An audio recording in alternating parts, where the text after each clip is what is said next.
Apocalipsis 2. Las cartas de Jesús a las iglesias. Las cartas a las 7 iglesias comparten una estructura similar. Cada una de ellas tiene las siguientes características. Está dirigida a una congregación en particular. Tiene una introducción por parte de Jesús. Contiene una declaración en cuanto a la condición de la iglesia. Posee un veredicto de Jesús en cuanto a la condición de la iglesia. Tiene un mandato de Jesús para la iglesia. Posee una exhortación general para todos los cristianos. Contiene una promesa de recompensa. Podemos ver el estado de cada una de estas 7 iglesias, y el estado de nuestro propio andar con Jesús, al ver lo que Jesús tiene que decir a cada iglesia en cada sección. A. La carta de Jesús para la iglesia en Efeso.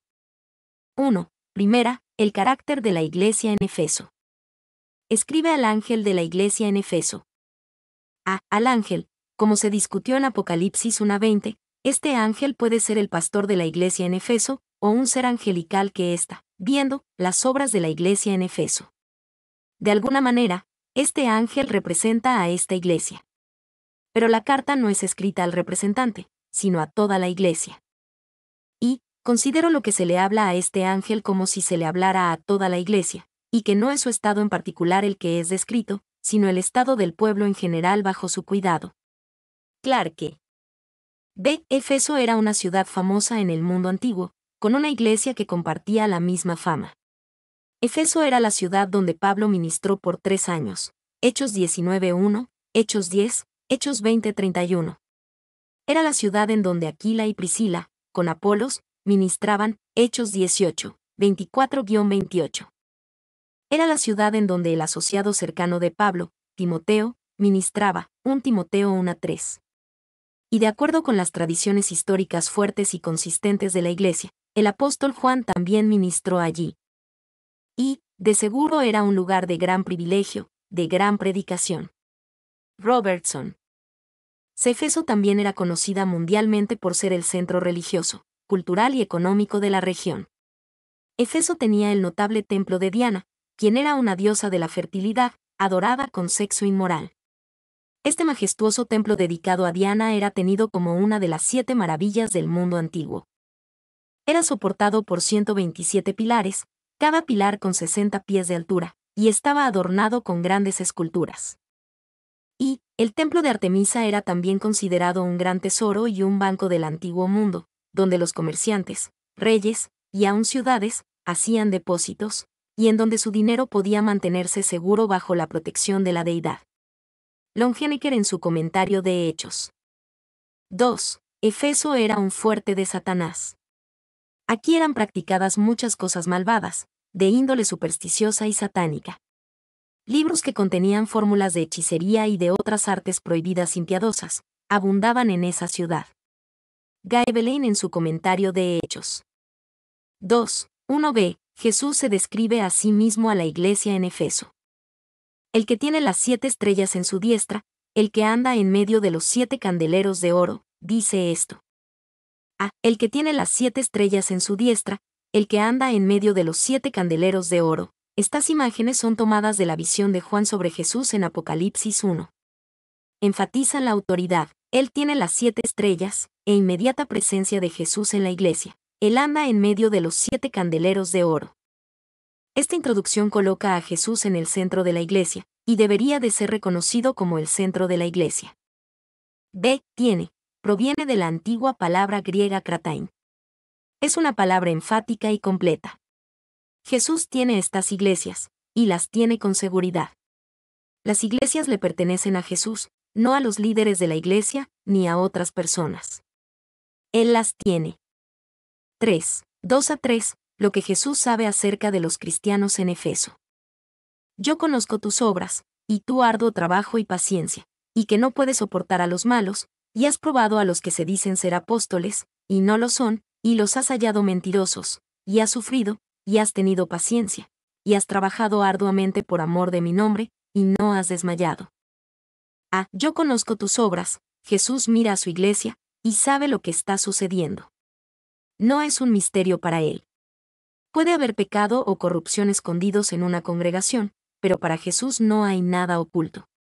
Él nos diría lo mismo hoy día, tanto a individuos como a congregaciones: yo conozco tus obras. Y, también hay trabajadores cristianos que casi no se aproximan a trabajar. Aún toda una vida de trabajo como el que ellos realizan no agotaría ni a una mariposa. Ahora, cuando un hombre trabaja para Cristo, debería de trabajar con toda su fuerza. Spurgeon. Ve tus obras, y tu arduo trabajo y paciencia. Jesús sabe lo que esta iglesia está haciendo bien. Ellos trabajan duro para el Señor y tienen una paciencia piadosa. La paciencia es la gran y antigua palabra griega upomone, la cual significa una paciencia firme. En este sentido, la iglesia era una roca sólida. C. No puede soportar a los malos. La iglesia de los Efesios también procuraba la doctrina pura. Pablo advirtió a los Efesios en Hechos 20, 29-31, porque yo sé que después de mi partida entrarán en medio de vosotros lobos rapaces, que no perdonarán al rebaño. Y de vosotros mismos se levantarán hombres que hablen cosas perversas para arrastrar tras sí a los discípulos. Por tanto, velad, acordándoos que por 3 años, de noche y de día, no he cesado de amonestar con lágrimas a cada uno. De esta alabanza de Jesús, vemos cómo los efesios tomaron la advertencia de Pablo en serio. Y la iglesia de hoy, como la iglesia de los efesios en aquel entonces, debe de probar vigorosamente a aquellos que dicen ser mensajeros de Dios, especialmente a los que dicen ser apóstoles, porque los engañadores hablarán bien de ellos mismos. Cuanto más grande sea la maldad, mayor el engaño que esconderá. 2. Esto fue grande por parte de ellos, mostraron ser una columna vertebral de la verdad. Yo desearía que algunas de las iglesias de esta era tuvieran un poco de esta santa decisión. En los días de hoy, si un hombre es listo, podría predicar la mentira más vil, como el peor vómito que haya salido de la boca del infierno, y a algunos les parecerá bien. Spurgeon. D.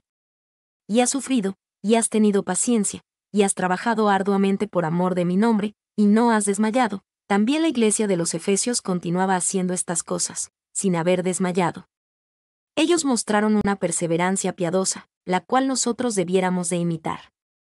Según todas las apariencias externas, esta era una iglesia sólida, que trabajaba duro, tenía un gran alcance, y protegía la integridad del Evangelio.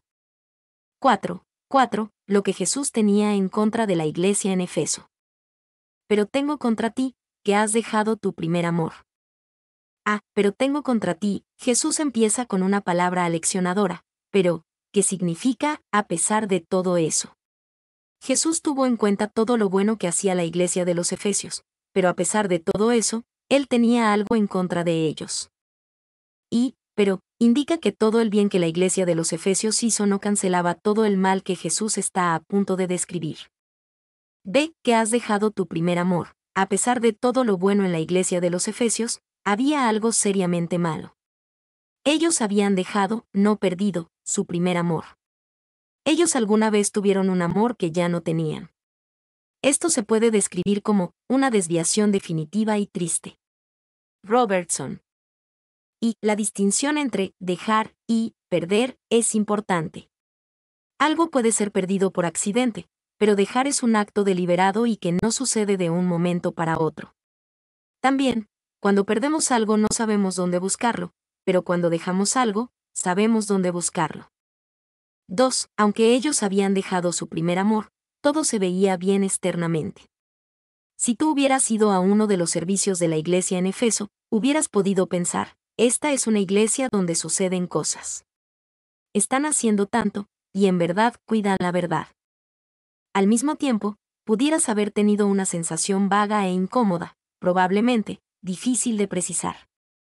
Pero para Jesús no fue difícil ver el problema, aun cuando todo parecía maravilloso externamente. 3. El problema era serio. Sin amor, todo es vano. No es sorprendente que Jesús dijera: pero tengo contra ti. Una iglesia no tiene razón de ser cuando no tiene amor dentro de su corazón, o cuando el amor se ha enfriado. Si pierdes el amor, lo pierdes todo. Spurgeon. ¿Se dejado tu primer amor? ¿Qué amor dejaron ellos? Como cristianos, se nos dice que amemos a Dios y que nos amemos los unos a los otros. ¿Dejaron su amor por Dios? ¿Dejaron su amor los unos por los otros? Probablemente, Ambos, porque estos dos amores van de la mano. No puedes decir que amas a Dios si no amas a su familia, y no puedes amar a su familia sin amarle a él primero. Y la iglesia de los Efesios era una iglesia que trabajaba. Algunas veces un enfoque en el trabajo en la obra de Dios eclipsará una relación de amor con Él. Podemos poner lo que hacemos por Jesús antes de lo que somos en Él.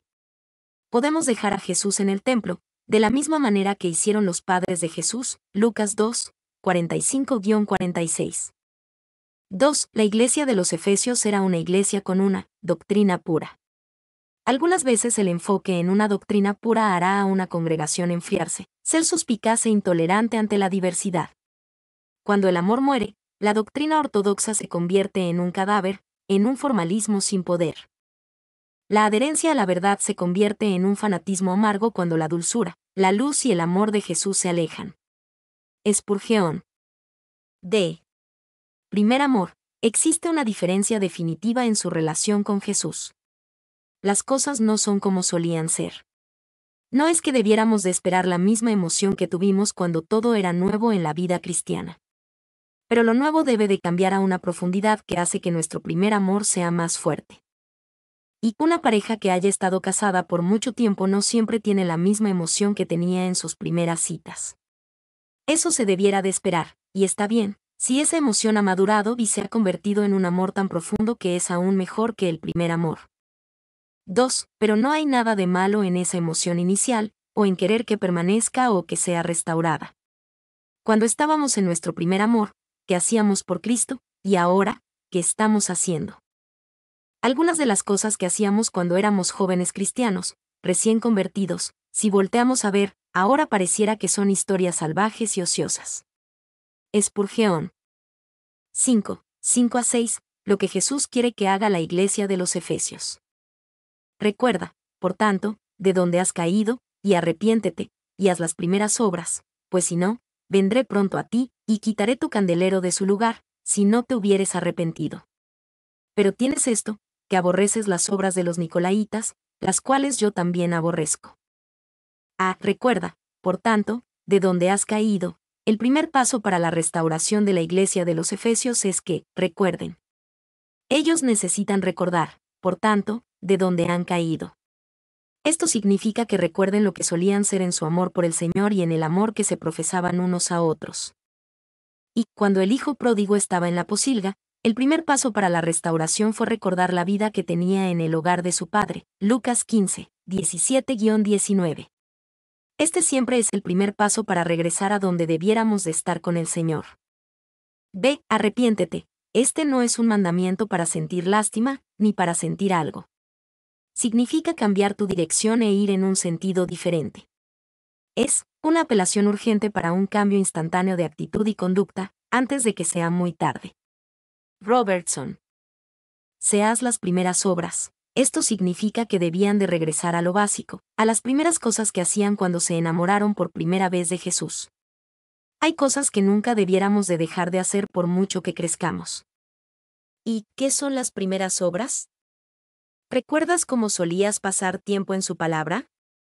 ¿Recuerdas cómo solías orar? ¿Recuerdas el gozo que tenías al juntarte con otros cristianos? ¿Recuerdas lo emocionado que estabas de contarles a otros acerca de Jesús? 2. Podríamos pensar que Satanás ha hecho una obra maestra al crear un sentido general de insatisfacción con estas primeras obras. Los cristianos correrán detrás de casi cualquier método o programa, nuevo o extraño, para su crecimiento y estabilidad.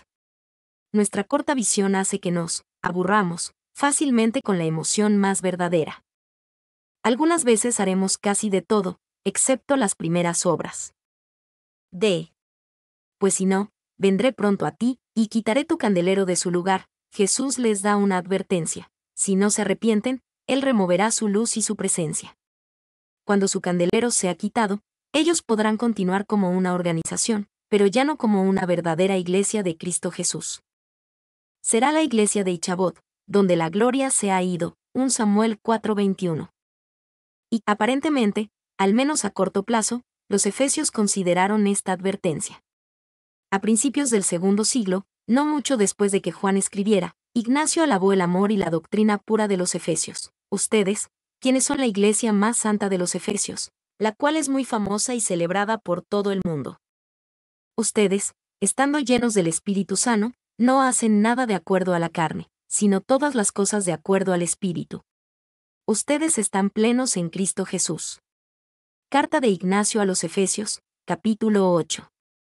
De los Padres Anteniceanos, volumen 1, página 52.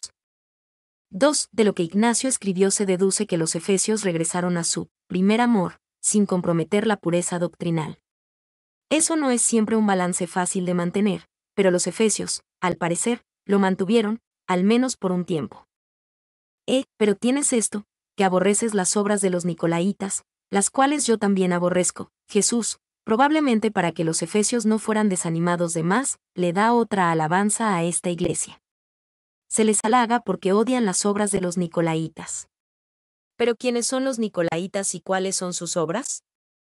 La doctrina de los nicolaitas es también condenada en Apocalipsis 2:15, y en ese pasaje se relaciona con la inmoralidad y la idolatría. Y Ireneo, escribiendo al final del segundo siglo, describe lo que sabía de los nicolaitas. Los nicolaitas son los seguidores de aquel Nicolás, quien era uno de los primeros ordenados al diaconado por los apóstoles. Ellos llevaban vidas de indulgencia sin restricción. El carácter de estos hombres es plenamente señalado en el Apocalipsis de Juan, porque enseñaban que es un asunto indiferente practicar el adulterio y comer cosas sacrificadas a los ídolos. Contra la herejía, libro 1, capítulo 26. De los Padres Anteniceanos, volumen 1, página 352. 2. Hipólito, un estudiante de Ireneo, escribiendo a principios del tercer siglo, asoció a los nicolaitas con los gnósticos. Hay, sin embargo, entre los gnósticos diversidad de opiniones. Pero Nicolás ha sido una causa de la combinación amplia y esparcida de estos hombres malvados. Él salió de la doctrina correcta y, sin embargo, tenía la costumbre de inculcar indiferencia en cuanto a la vida y la comida. Refutación de todas las herejías, libro 7, capítulo 24, volumen 5, página 115. 3. Algunos han enfatizado los significados de las palabras que componen al nombre nicolaitas. Nica o Laos significa literalmente, conquistar al pueblo. Basados en esto, algunos apuntan a presuntuosos reclamos de autoridad apostólica y al establecimiento de jerarquías que separan al clero de lo laico. Quizás los nicolaitas cumplieron todos estos aspectos, al ser un sistema típico de gnosticismo idólatra, inmoral, jerárquico, con misterios escondidos. 4. Los nicolaitas, como todos los engañadores que llegan al cuerpo de Cristo, reclaman que no están destruyendo al cristianismo, sino que están presentando una versión mejorada y modernizada de este. Barclay. Las cuales yo también aborrezco. Estas son poderosas palabras, en cuanto a que vienen de nuestro Salvador, quien es tan rico en amor. Quienquiera que fueran los nicolaitas, y sea lo que fuera que ellos hicieran o enseñaran, aprendemos algo sobre ellos de la opinión de Jesús. Aprendemos que el Dios de amor aborrece el pecado, y quiere que su pueblo también aborrezca el pecado. 6. Séptima, una exhortación general a todos los que oigan. El que tiene oído, oiga lo que el Espíritu dice a las iglesias. El que tiene oído, esto califica a todos, o al menos a todos los que escuchen. Esta carta no fue escrita solamente a la iglesia de Efeso del día del apóstol Juan. Está escrita para nosotros, y para todos los cristianos a través de los siglos. Ve y oiga lo que el Espíritu dice a las iglesias. Cada una de estas 7 cartas aplica a todas las iglesias. Debemos escuchar lo que el Espíritu dice a las iglesias, no solamente a una iglesia. Estas cartas, cada una de ellas, fueron hechas para hablarte, si solamente tuvieras el oído para oír lo que el Espíritu dice. Y no fueron escritos 7 libros, sino un libro que contenía estas 7 cartas, de la cual, cada iglesia, o la iglesia en sus múltiples periodos, pudiera aprender acerca de lo que le interesara. Pole. 7. 7b. La promesa de una recompensa. Al que venciere, le daré a comer del árbol de la vida, el cual está en medio del paraíso de Dios. Al que venciere, Jesús hizo esta promesa a aquel que venciere. ¿Pero qué es lo que hay que vencer? Usualmente, pensamos en vencer en términos dramáticos, como vencer el pecado o guerras espirituales, pero, al parecer, Jesús está aquí hablando de vencer la frialdad de sus corazones. marcados por haberse alejado de su primer amor. B. Le daré a comer del árbol de la vida. La promesa para estos vencedores es regresar al Edén, la restauración y la vida eterna, lo cual no era una pequeña promesa para una iglesia que estaba amenazada con la remoción de la presencia de Jesús. Esto también se refiere a ver alejarse de nuestras vidas los efectos de la maldición por medio de nuestro andar en el amor redentor de Jesús. C.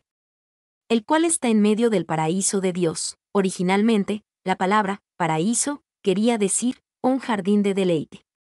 Eventualmente, llegó a significar el lugar donde Dios vive. Donde Dios está, ese es el paraíso. B. La carta de Jesús a la iglesia en Esmirna. 1. Octava, el carácter de la ciudad de Esmirna. Y escribe al ángel de la iglesia en Esmirna. A. Esmirna era una ciudad grande, hermosa y orgullosa. Era un centro cultural y de aprendizaje. Esmirna era una ciudad excelentemente hermosa. Reclamaba ser la gloria de Asia. Barclay. B. Esmirna era una ciudad rica. Esmirna era una gran ciudad comercial.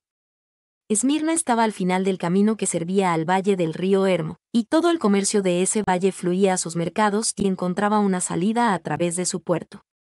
Tenía un mercado especialmente rico en vinos. Esmirna, como Efeso, era una ciudad rica y de grandeza comercial. Barclay. C. También sabemos que era una ciudad profundamente comprometida con la idolatría, adoraban al emperador romano.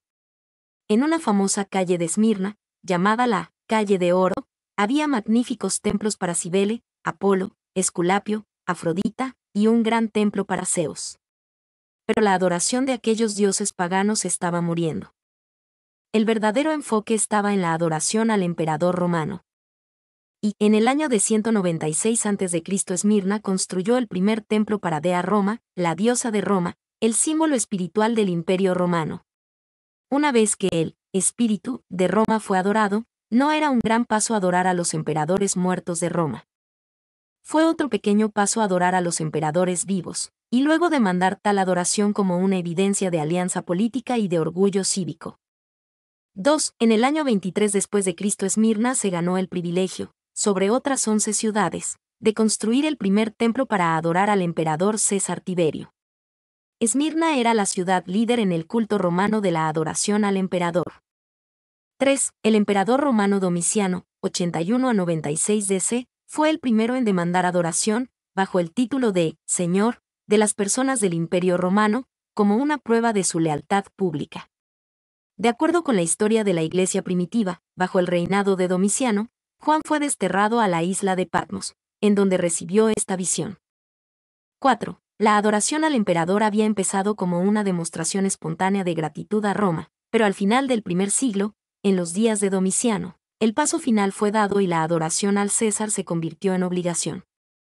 Una vez al año el ciudadano romano debía de quemar una pizca de incienso en el altar de la divinidad de César, y habiendo hecho esto, se le daba un certificado de garantía de que había practicado su obligación religiosa. Barclay. V. Todo lo que los cristianos tenían que hacer era quemar esa pizca de incienso, decir, César es Señor, recibir su certificado, e irse para adorar como quisieran. Pero eso era, precisamente, lo que los cristianos no harían. A ningún hombre le darían el título de Señor, ese nombre lo guardarían para Cristo Jesús, y para Él solamente. Ellos ni siquiera lo harían formalmente. Barclay. 2. 8b. Jesús se describe a sí mismo a la iglesia en Esmirna.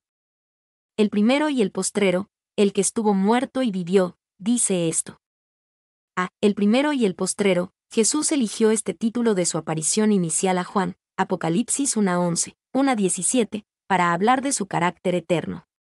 El primero y el postrero son títulos que le pertenecen solamente al Señor, Yahvé, de acuerdo con Isaías 41, 4, 44, 6 y 48 horas y 12 minutos. B. El que estuvo muerto y vivió. Jesús eligió este título de su aparición inicial a Juan, Apocalipsis 1:18, para recordarles a los cristianos en Esmirna que ellos servían al Señor resucitado, victorioso sobre la muerte. La muerte no pudo detener a Jesús, y no puede detener a su pueblo. Y la asociación con la muerte, y la victoria final de resurrección, está presente a través de esta carta. El nombre de Esmirna viene de la palabra mirra, un perfume de olor dulce utilizado para embalsamar a los cuerpos muertos. 3. Novena, lo que Jesús conoce acerca de los cristianos en Esmirna. Yo conozco tus obras, y tu tribulación, y tu pobreza, pero tú eres rico, y la blasfemia de los que se dicen ser judíos, y no lo son, sino sinagoga de Satanás. Yo conozco tus obras, de la misma manera en que Jesús conocía las obras de la iglesia de Efeso, Apocalipsis 2:2, también conocía las obras, tribulación y pobreza de la iglesia de Esmirna. Él conocía estas tribulaciones en el sentido de que él miraba lo que le sucedía, y en el sentido de que sabía por experiencia personal lo que es una tribulación. Y pobreza, de acuerdo con la historia, Esmirna era una ciudad próspera, pero los cristianos allí eran pobres. La palabra utilizada para pobreza es la palabra un pobre menesteroso. Eran más que pobres. Walbord. 2. Los cristianos en Esmirna conocían la pobreza, porque eran asaltados y despedidos de sus trabajos a causa de la persecución que sufrían por el Evangelio. De los cristianos primitivos se dice, el despojo de vuestros bienes sufristeis con gozo, sabiendo que tenéis en vosotros una mejor y perdurable herencia en los cielos. Hebreos 10:34.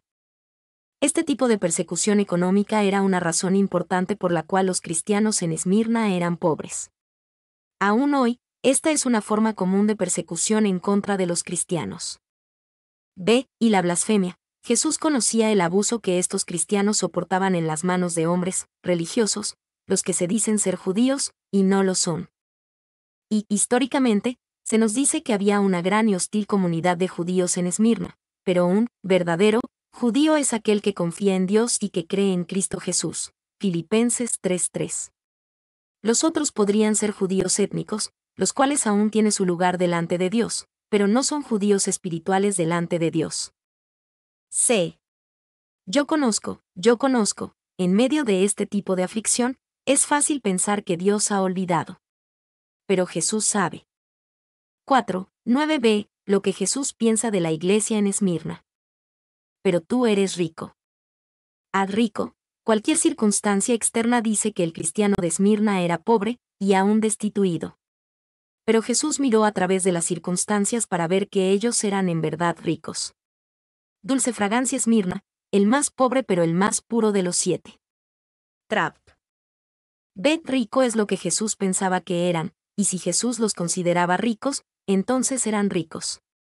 Nuestra estimación de nosotros mismos es mucho menos importante que la estimación que Dios tiene de nosotros. Y, en contraste, los cristianos en la Odisea pensaban que eran ricos, pero en realidad eran pobres. Apocalipsis 3:17. La Odisea era una iglesia rica, pero pobre. Es mejor ser una iglesia pobre, pero rica, que una iglesia rica, pero pobre. C. Y tu pobreza, pero tú eres rico. El contraste entre pobreza material y riqueza espiritual de los cristianos en Esmirna nos recuerda que no hay nada inherentemente espiritual en cuanto a ser rico. Aunque también no hay nada inherentemente espiritual en ser pobre. Y las riquezas materiales son un obstáculo para el reino de Dios, un obstáculo que algunos no logran vencer. Marcos 10, 23-25. No hay nada de malo en tener dinero, el problema es que el dinero nos atrapa fácilmente.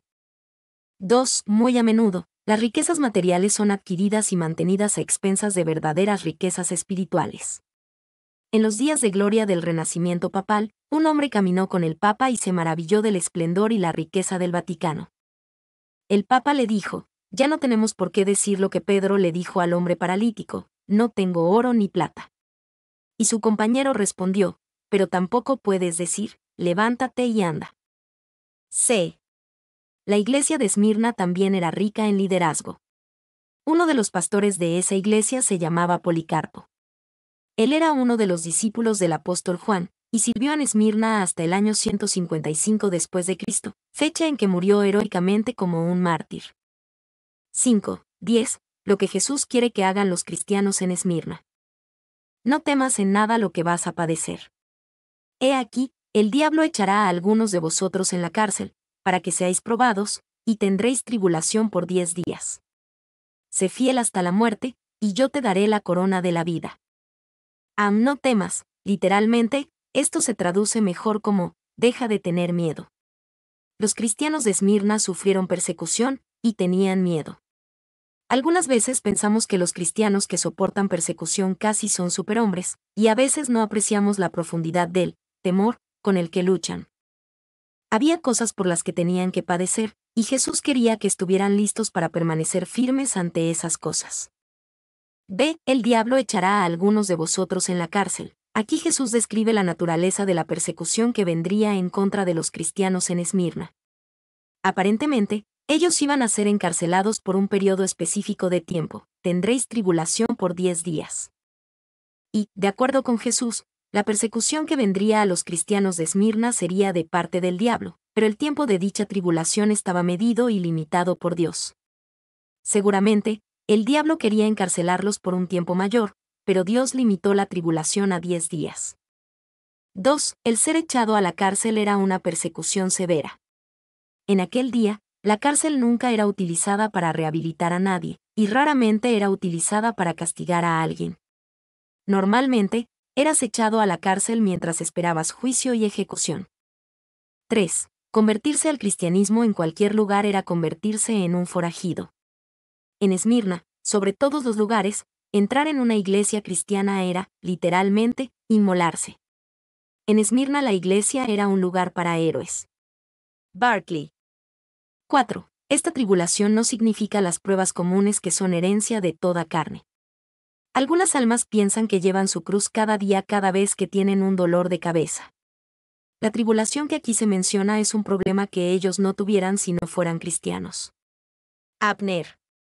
Se tendréis tribulación por 10 días. Comentaristas del libro de Apocalipsis han discutido por mucho tiempo el significado de estos 10 días. Y algunos piensan que Juan quiere decir en realidad 10 años de persecución. Ya que los días en este libro son comúnmente llamados días proféticos, si cada uno corresponde a un año, los 10 años de tribulación pueden denotar 10 años de persecución, y esta fue, precisamente, la duración de la persecución bajo Diocleciano, durante la cual todas las iglesias de Asia fueron gravemente afligidas. Clarke.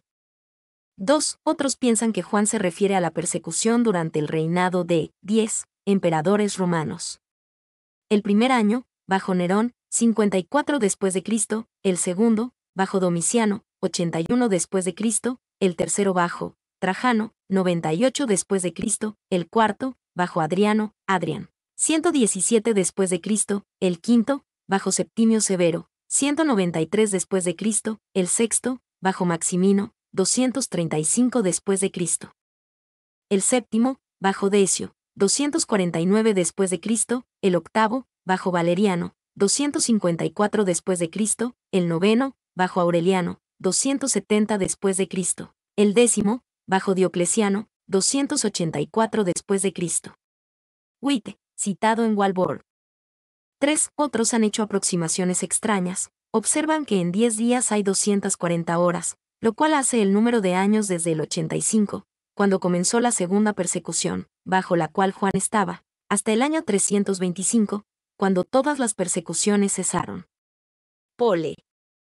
4. Otros dicen que 10 días es simplemente una expresión, una forma de hablar. La expresión 10 días no debe de ser tomada literalmente. Es una expresión común griega utilizada para hacer referencia a un pequeño periodo de tiempo.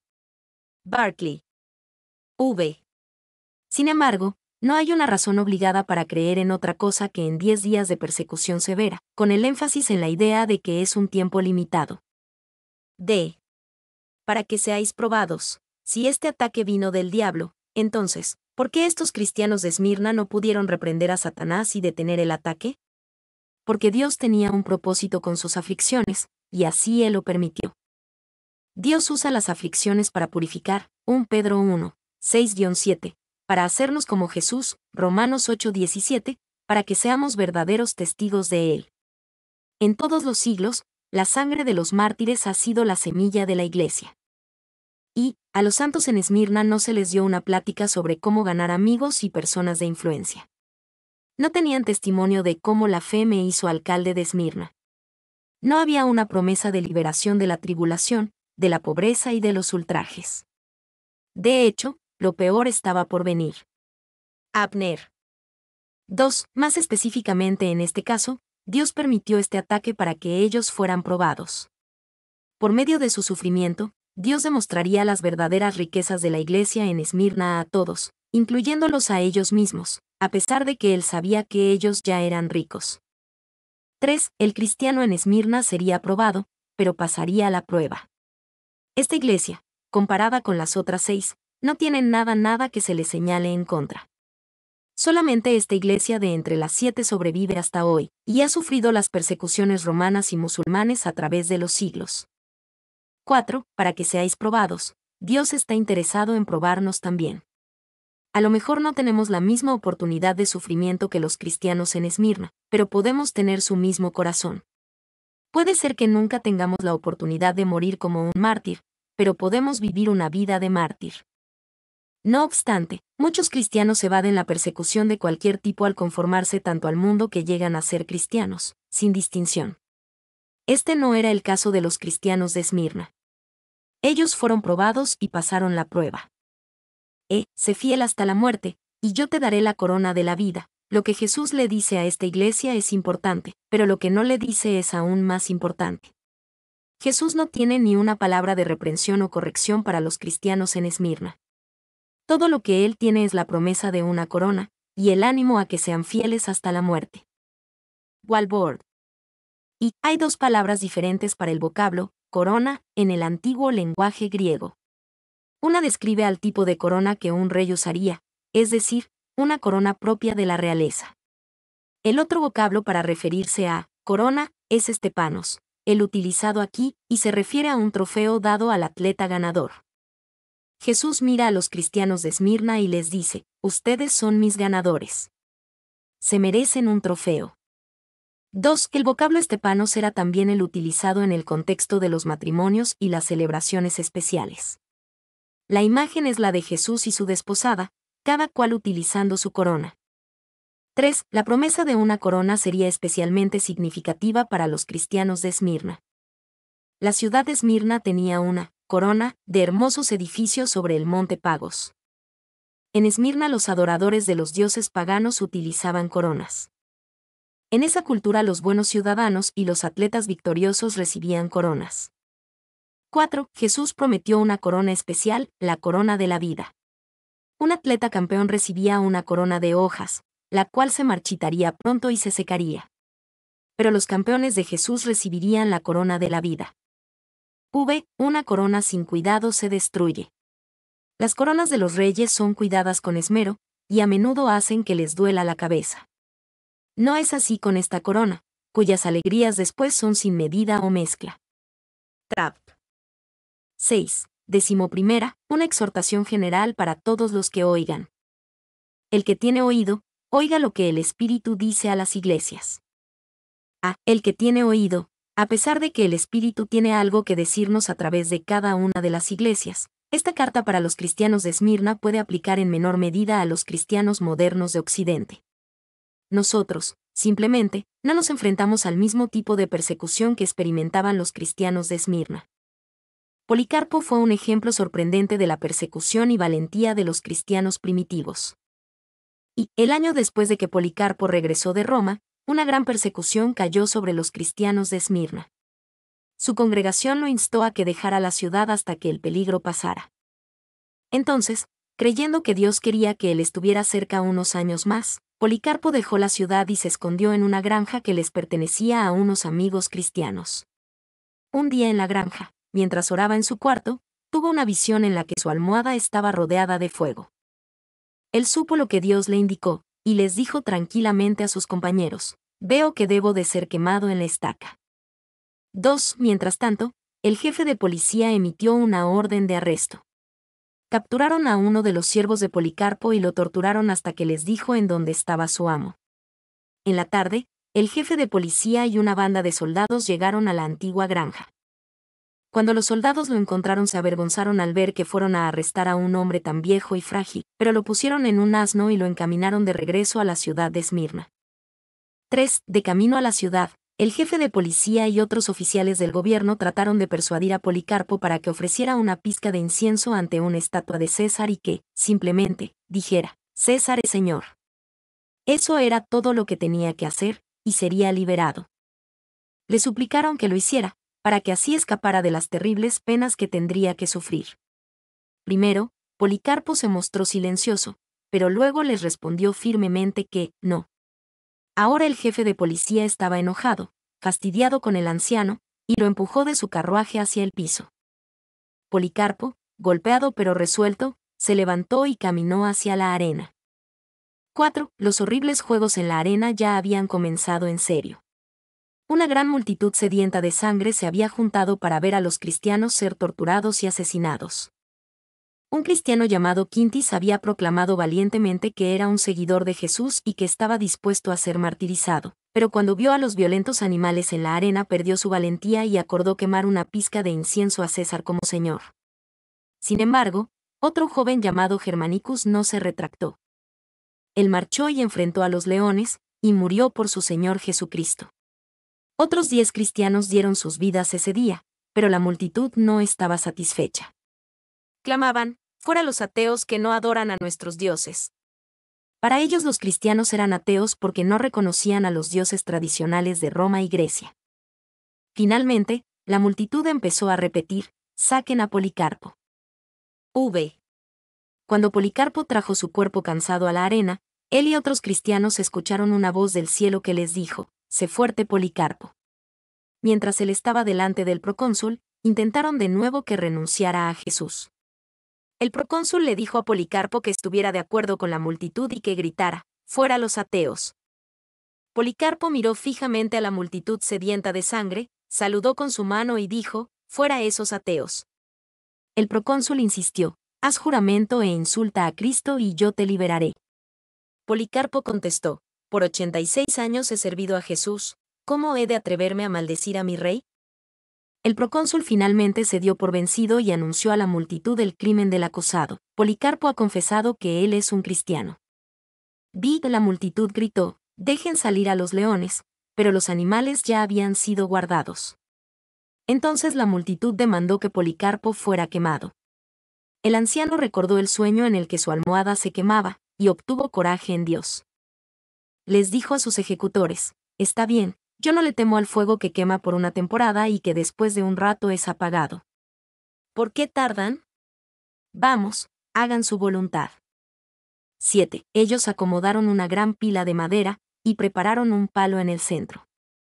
Mientras ataban a Policarpo en el palo, él oró: «Te doy gracias porque has pensado que soy digno de este día y de esta hora, que yo pueda recibir una porción de entre el número de los mártires, en la copa de tu Cristo».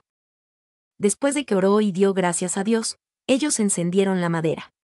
Una gran pared de flamas se levantó hacia el cielo, pero nunca tocó a Policarpo. Dios había puesto un cerco de protección entre él y el fuego. Al ver que no ardía, el ejecutor, en una furiosa rabia, apuñaló al anciano con una lanza. Inmediatamente, ríos de sangre chorrearon de su cuerpo y al parecer extinguieron el fuego. Cuando esto sucedió, los testigos dicen que vieron a una paloma ascender de entre el humo hacia el cielo. En ese mismo momento, un líder de la iglesia en Roma llamado Ireneo, dijo que escuchó a Dios que le dijo: «Policarpo está muerto». Dios llamó a su siervo a casa.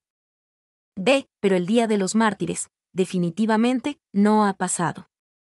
Por todo el mundo los cristianos enfrentan persecución, especialmente en Asia, Europa del Este, y en el mundo musulmán. Algunas personas estiman que más cristianos han sufrido por su fe y han sido martirizados en el siglo XX que en todos los siglos anteriores combinados. Y, en mayo de 1994, un artículo de Noticias ilustra esto: «El abominable martirio de un pastor en el centro de la India lleva a cientos de conversiones al cristianismo». Un ex hindú, el cual había cambiado su nombre a Pablo Santiago, fue asesinado por una multitud de extremistas mientras habló en un campo, pasado el servicio de la iglesia en el distrito de Pulavani, el 20 de febrero. «Jesús, perdónalos», fue lo que los testigos oyeron que Santiago clamó mientras sus atacantes le cortaban las manos y las piernas, y separaran su torso. Los atacantes también decapitaron a Santiago, un creyente que había plantado 27 iglesias. El asesinato atrajo a muchos medios de comunicación en el área, en la cual hay tensiones entre hindúes y musulmanes. Algunos, no todos, los atacantes de Santiago se ha reportado que fueron atrapados. El odio y la violencia de los atacantes dejó a muchos indios tratando de emular el amor mostrado por la víctima, dijo Ka Onenpo, líder de Evangelio para los Millones sin Alcanzar.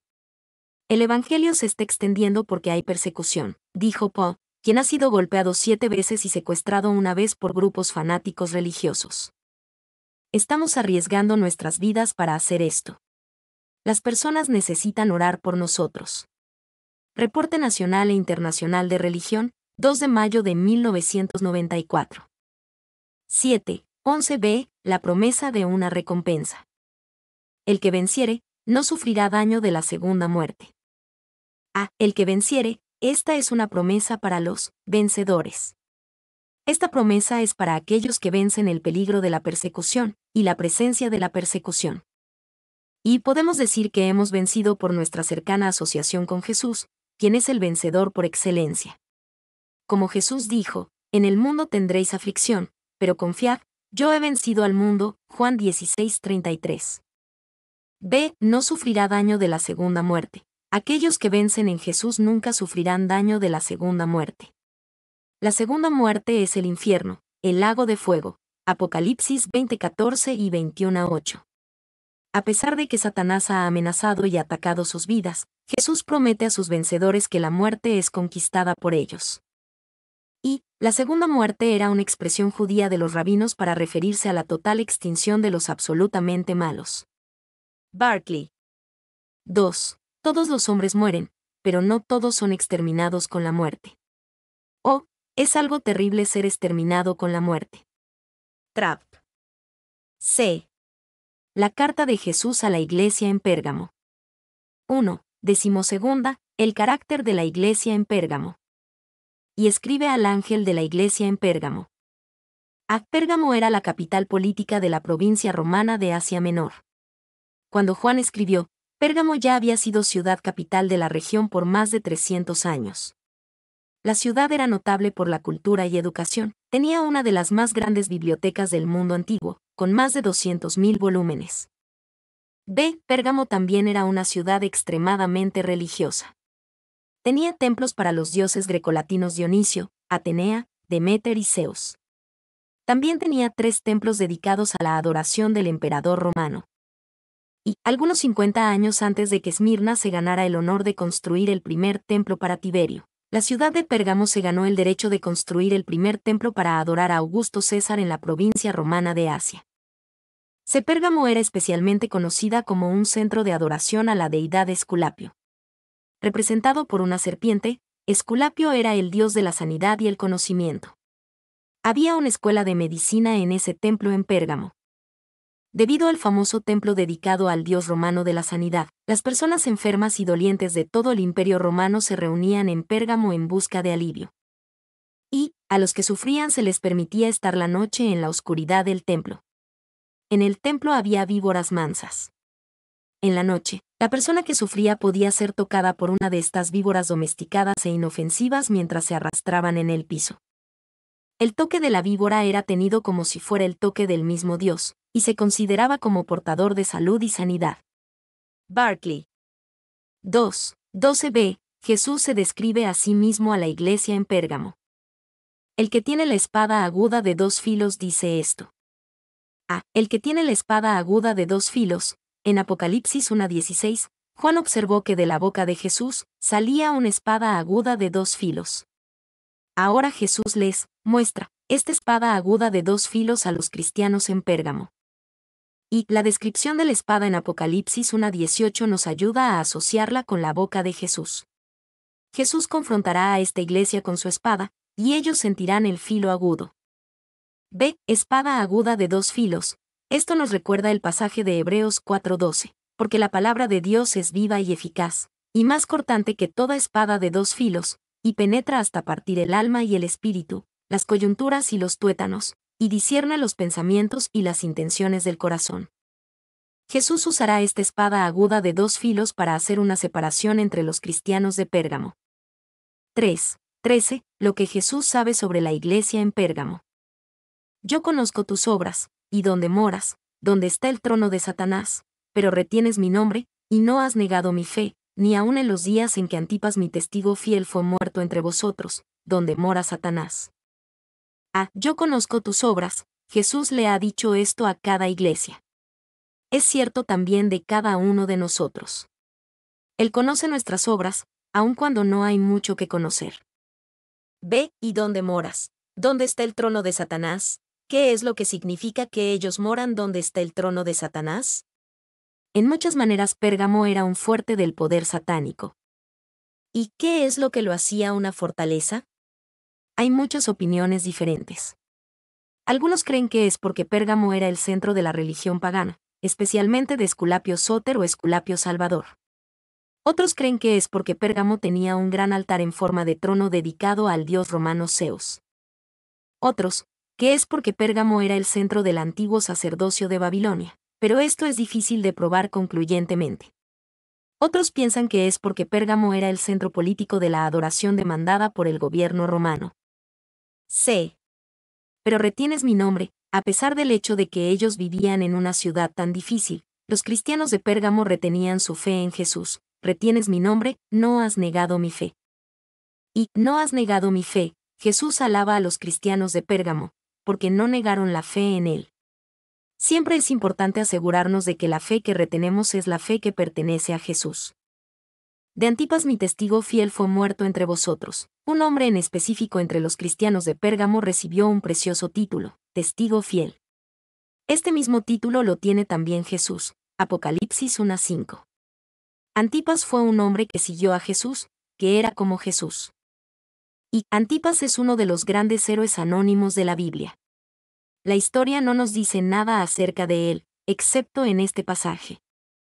Es significativo que ninguna historia eclesiástica hace mención del mártir Antipas, del cual se arguye que ha sido una persona desconocida para el mundo, pero Cristo ve y nota a esos pequeños que le pertenecen, aunque el mundo no los vea. Pole. 2. Antipas vivía donde mora Satanás, pero aún así estuvo firme en contra de los ataques y de la maldad a su alrededor. Él cumplió el significado de su nombre, porque Antipas significa en contra de todos. 3. Testigo, es la antigua palabra griega martus. Martus es una palabra interesante y sugestiva. En el griego clásico martus nunca significa un mártir en nuestro sentido del término. Siempre significa un testigo. Martus era aquel que decía, esto es verdad, y yo lo sé. No es sino hasta los tiempos del Nuevo Testamento que martus siempre significa mártir, Barclay. 4. 14-15, lo que Jesús tiene en contra de los cristianos en Pérgamo. Pero tengo unas pocas cosas contra ti, que tienes ahí a los que retienen la doctrina de Balaam, que enseñaba a Balac a poner tropiezo ante los hijos de Israel, a comer de cosas sacrificadas a los ídolos, y a cometer fornicación. Y también tienes a los que retienen la doctrina de los Nicolaitas, la que yo aborrezco. Pero tengo unas pocas cosas contra ti. Los cristianos de Pérgamo eran alabados por retener el nombre de Jesús, y por mantener su fe, pero, al mismo tiempo, su ambiente difícil no los excusaba de unas pocas cosas que Jesús tenía en contra de ellos.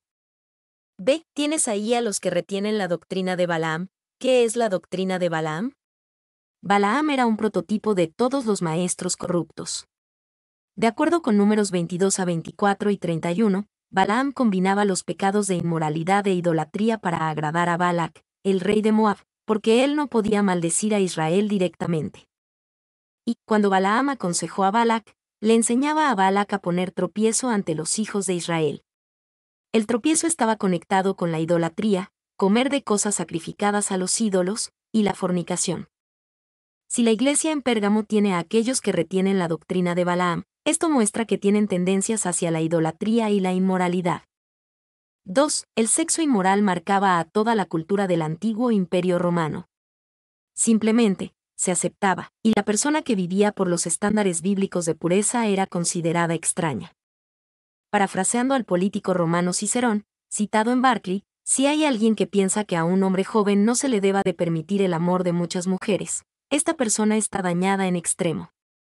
No puedo negar el principio sobre el cual se mantiene, pero él contradice, no solamente la libertad que concede nuestra era, sino también las costumbres y concesiones de nuestros ancestros. ¿Cuándo fue que esto no fue hecho? ¿Cuándo alguien halló alguna falta en ello? ¿Cuándo fue negado tal permiso? ¿Cuándo fue que lo que ahora está permitido no estaba permitido? Para abstenerte de la fornicación en esa cultura, en verdad debías de nadar en contra de la corriente. C. También tienes a los que retienen la doctrina de los Nicolaitas. En Apocalipsis 2:6, Jesús alabó a los cristianos de Efeso porque odiaban las obras de los Nicolaitas. Pero los Nicolaitas también tenían su doctrina, y algunos entre los cristianos retenían la doctrina de los Nicolaitas. ¿Y en qué consiste la doctrina de los Nicolaitas? El título de Nicolaitas expresa la idea de una autoridad orgullosa y de una separación jerárquica. El nombre Nica o Laos literalmente significa conquistar al pueblo. De acuerdo con antiguos comentaristas, los Nicolaitas también aprobaban la inmoralidad. D. Tienes ahí a los, también tienes a los. El reproche no es solamente en contra de aquellos que retienen la doctrina de Balaam y los que retienen la doctrina de los Nicolaitas. El reproche también es contra aquellos en la iglesia que permiten que ellos continúen. Tienes ahí a los que, tienes a los que. Y los cristianos de Pérgamo eran como los cristianos de Corinto a los cuales Pablo les escribió en 1 Corintios 5, 1-9. Ellos eran muy tolerantes y aceptaban falsas doctrinas y una manera de vida inmoral, y Jesús tuvo que reprenderlos. Satanás no pudo lograr tanto con la persecución, porque muchos retenían la fe, como Antipas. Entonces, Satanás intentó cumplir sus metas utilizando la decepción. La estrategia fue, primero, la violencia, después, la alianza. 2. Un ambiente difícil jamás justifica compromiso con el mundo. Es fácil para una iglesia en tal dificultad justificar su compromiso en nombre de, necesitamos toda la ayuda que podamos tener, pero ninguna iglesia necesita ese tipo de ayuda. 5. 16. Lo que Jesús quiere que haga la iglesia en Pérgamo. Por tanto, arrepiéntete, pues si no, vendré a ti pronto, y pelearé contra ellos con la espada de mi boca. Arrepiéntete, la palabra, arrepiéntete, sobresale en este pasaje. A 5 de las 7 iglesias se les manda a arrepentirse. Arrepiéntete es un mandato que aplica a todos los cristianos, no solamente a aquellos que vienen primero a Jesús. Ve, pues si no, vendré a ti pronto, y pelearé contra ellos con la espada de mi boca. Si no se arrepienten, los cristianos en Pérgamo enfrentarán al Jesús que tiene una espada aguda de 2 filos. El juicio comenzará en la casa de Dios, 1 Pedro 4:17. Y la espada de mi boca. Cuando Jesús venga contra los cristianos en Pérgamo, Él los confrontará con su palabra. 6. 17. Una exhortación general a todo aquel que oiga. El que tiene oído, oiga lo que el Espíritu dice a las iglesias. El que tiene oído, el peligro de las falsas enseñanzas y de la conducta inmoral aún ronda a la iglesia hoy día. Pero también lo hace el peligro de permitir las falsas enseñanzas y la inmoralidad, como sucedía con los cristianos en Pérgamo. 7. 17b. La promesa de una recompensa. Al que venciere, daré a comer del maná escondido, y le daré una piedrecita blanca, y en la piedrecita escrito un nombre nuevo, el cual ninguno conoce sino aquel que lo recibe. Al que venciere, aquel que venciere al espíritu de adaptación a la falsa enseñanza y a la inmoralidad, recibirá maná escondido. Esta es la perfecta provisión de Dios, el verdadero pan del cielo, Juan 6:41. Ve, y le daré una piedrecita blanca. En el mundo antiguo, el uso de una piedrecita blanca tenía muchas asociaciones. Una piedrecita blanca podía ser un boleto a un banquete, una señal de amistad o una señal de absolución en un tribunal de justicia. Jesús pudo tener cualquiera de estos significados en mente, pero por lo menos sabemos que es una seguridad de bendición. Y otros suponen que hay una alusión aquí a los conquistadores de los juegos públicos, a quienes no solamente se les conducía con gran pompa hacia la ciudad a la que pertenecían, sino que también se les daba una piedrecita blanca, con su nombre escrito en ella. Lo cual era una insignia que les permitía ser mantenidos durante toda la vida a expensas del pueblo. Estas insignias eran llamadas tesera entre los romanos, y había varios tipos.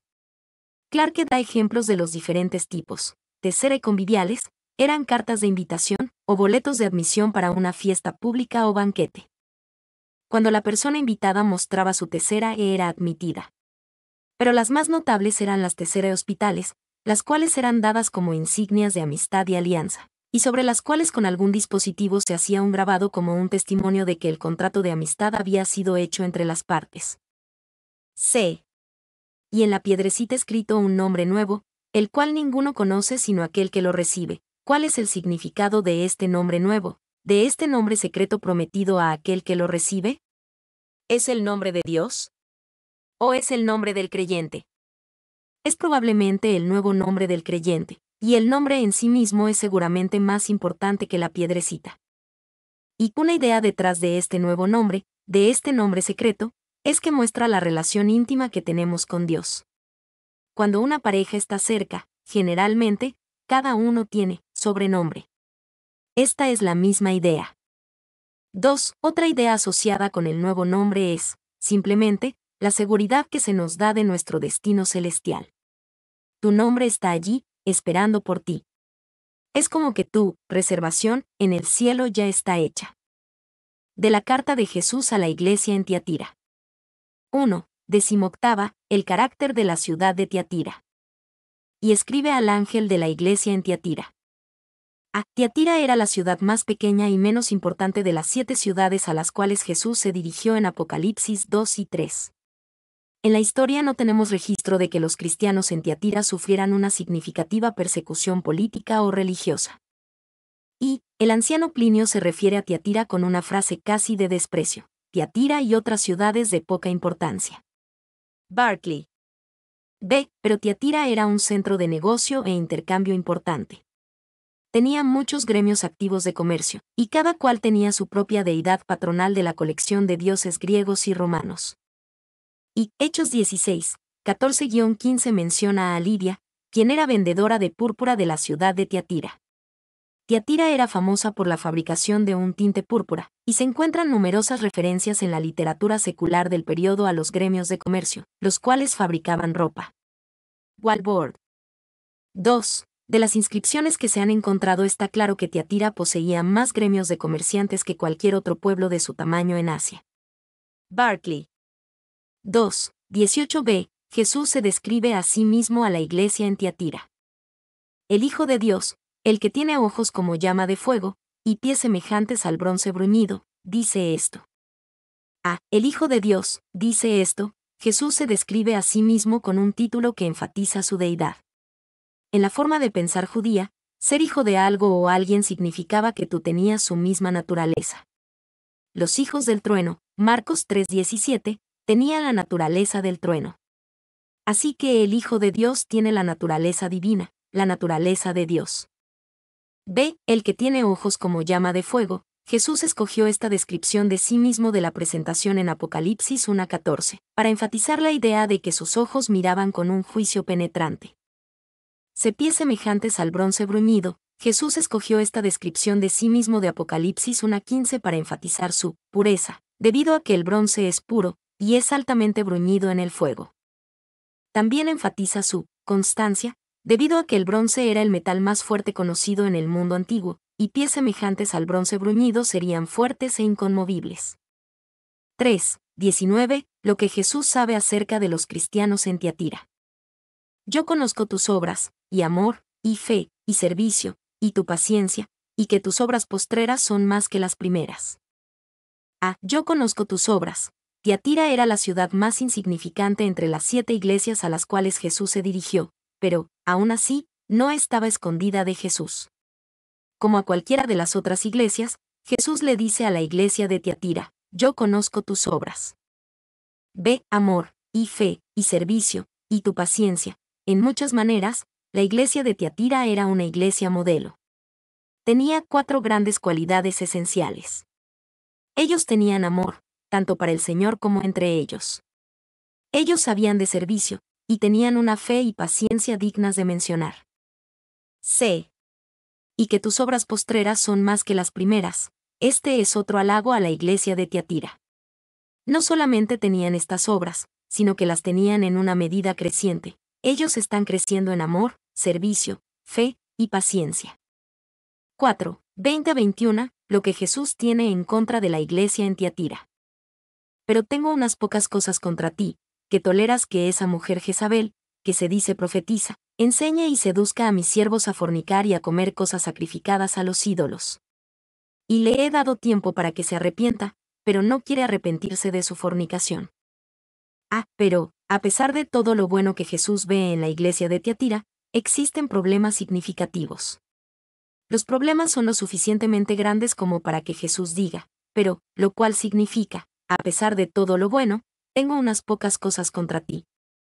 Ve que toleras que esa mujer Jezabel, el centro de la corrupción en la iglesia de Tiatira, es una mujer a la que Jesús llama Jezabel.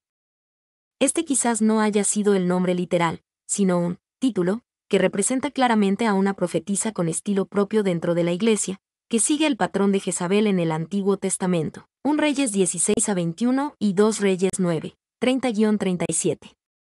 Y el nombre Jezabel tenía una poderosa connotación. Si nosotros llamáramos a alguien un Judas o un Hitler, significaría algo malo. Es también algo fuerte llamar a esta mujer Jezabel. Ella era una de los personajes más malvados del Antiguo Testamento, quien intentó combinar la adoración de Israel con la adoración del ídolo Baal. Jezabel tenía un récord poco envidiable de maldad. Walbord. Algunos antiguos manuscritos griegos expresan la frase, esa mujer Jezabel, como, tu mujer Jezabel, o, tu esposa Jezabel. Basado en esto, algunos, como Dean Alford, han pensado que Jezabel era la esposa del pastor, o que Jesús quiere decir que Jezabel era la mujer del pastor en un sentido simbólico. Que se dice profetiza. Esta, Jezabel, en la iglesia de Tiatira no era en realidad una profetisa, sino que ella decía que lo era. Pero, al parecer, los cristianos la recibían como una profetisa, y ese es el motivo por el que Jesús les da esta advertencia. Y Jesús, en Mateo 24:11, dijo que esto sucedería, y muchos falsos profetas se levantarán, y engañarán a muchos. Esas palabras fueron dichas, en primer lugar, con la vista en el final de los tiempos, aunque siempre ha habido quienes se llaman a sí mismos profetas, pero no lo son. De enseña y seduzca a mis siervos a fornicar y a comer cosas sacrificadas a los ídolos. Aquí Jesús describe el pecado específico de esta mujer, Jezabel. Principalmente, ella era una influencia inmoral e impiadosa para los demás, y conducía a los demás a pecar. Jezabel condujo a todos hacia la inmoralidad y la idolatría. Y, debido a los fuertes gremios de comercio en Tiatira, fornicar y comer cosas sacrificadas a los ídolos estaba tal vez conectado con las ocasiones sociales obligatorias de los gremios. Quizás, un cristiano era invitado a la reunión mensual del gremio orfebre, y la reunión se realizaba en el templo de Apolo. Jezabel permitiría o alentaría al hombre a ir, posiblemente usando una palabra profética, y cuando el hombre iba, caía en inmoralidad e idolatría. El acercamiento a los gremios y sus reuniones era algo poderoso. Ningún comerciante o tratante podría esperar prosperar o hacer dinero, a menos que fuera un miembro del gremio del comercio, Barclay. Sin embargo, se esperaba que los cristianos enfrentaran este tipo de presión. Un antiguo cristiano llamado Tertuliano escribió sobre los cristianos que vivían del comercio y que estaban conectados con la idolatría pagana. Él decía que un pintor podría encontrar trabajo en templos paganos, o un escultor podría ser contratado para hacer una estatua de un dios pagano, y se justificarían diciendo, esto es de lo que vivo, y debo vivir. Tertuliano respondió, vivere ergo habes, ¿debes vivir? Mis siervos. Esto muestra qué tan terrible era el pecado de Jezabel. Ella corrompía a los siervos de Jesús. Jesús dijo, cualquiera que haga tropezar a uno de estos pequeñitos que creen en mí, mejor le fuera si se le atase una piedra de molino al cuello, y se le arrojase en el mar. Marcos 9:42. Después, en esta carta, Jesús también revelaría una conexión entre el trabajo de Jezabel y la falsa doctrina. Esa doctrina, lo que ellos llaman las profundidades de Satanás, Apocalipsis 2:24. Al parecer esta Jezabel conducía a otros en la iglesia de Tiatira a descubrir las profundidades de Satanás. Y, en los días del Nuevo Testamento, muchas religiones no cristianas, como los sofitas y varios grupos gnósticos, decían que conocían las cosas profundas de Satanás. El antiguo escritor cristiano Tertuliano decía que si tú le preguntabas a un gnóstico sobre sus misterios cósmicos, ellos fruncían la ceja y decían, es profundo. Puede ser profundo, pero es profundo hacia un hoyo peligroso. 2. ¿Cómo pueden los cristianos caer en las profundidades de Satanás? Quizás, el razonamiento engañoso los llevó por este camino. Para controlar efectivamente a Satanás debes de entrar a sus fortalezas y conocer sus profundidades, para que así puedas conquistarlo. Algunas personas utilizan un razonamiento similar en la guerra espiritual mal guiada de hoy día. Y le he dado tiempo para que se arrepienta, pero no quiere arrepentirse. La acusación más fuerte de Jesús es que Jezabel, no quiere arrepentirse. Ella, aparentemente, rechaza la obra del Espíritu Santo en su corazón, el cual la llama a arrepentirse. Y, en estas palabras vemos la misericordia y el juicio de nuestro Señor. La expresión, tiempo para que se arrepienta, muestra misericordia. Dios nos da a nosotros tiempo para que nos arrepintamos, y debemos de tratar a los demás de la misma manera. Por otra parte, la expresión, pero no quiere arrepentirse, nos habla del juicio de Dios.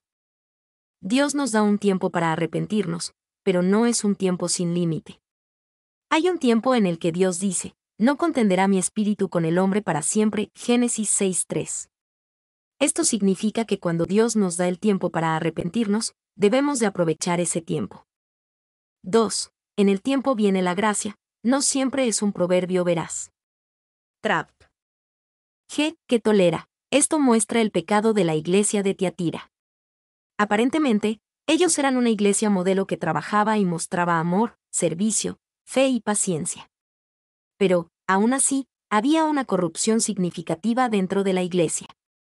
El pecado de la iglesia era que toleraban esta corrupción. Y no era necesariamente un gran grupo los que seguían a Jezabel. Un poco de levadura afecta a toda la masa, y un poco de inmoralidad e idolatría corromperá a toda la iglesia, especialmente si influencia a otros de la manera en la que Jezabel lo hizo. 5. 22-25, lo que Jesús quiere que la iglesia en Tiatira haga. He aquí, yo la arrojo en cama, y en gran tribulación a los que con ella adulteran, si no se arrepienten de las obras de ella. Y a sus hijos heriré de muerte, y todas las iglesias sabrán que yo soy el que escudriña la mente y el corazón, y os daré a cada uno según vuestras obras. Pero a vosotros y a los demás que están en Tiatira, a cuantos no tienen esa doctrina, y no han conocido lo que ellos llaman las profundidades de Satanás, yo os digo, no os impondré otra carga, pero lo que tenéis, retenedlo hasta que yo venga. Yo la arrojo en cama. Antes de que Jesús les diga a los cristianos de Tiatira lo que deben de hacer, les dice lo que él hará. Jesús castigará a esta Jezabel, la arrojo en cama, junto con aquellos que con ella adulteran. Y la referencia al adulterio es importante. Habla de un adulterio sexual y de un adulterio espiritual. Cuando estos cristianos honran a otros dioses, son infieles al Señor que los salvó.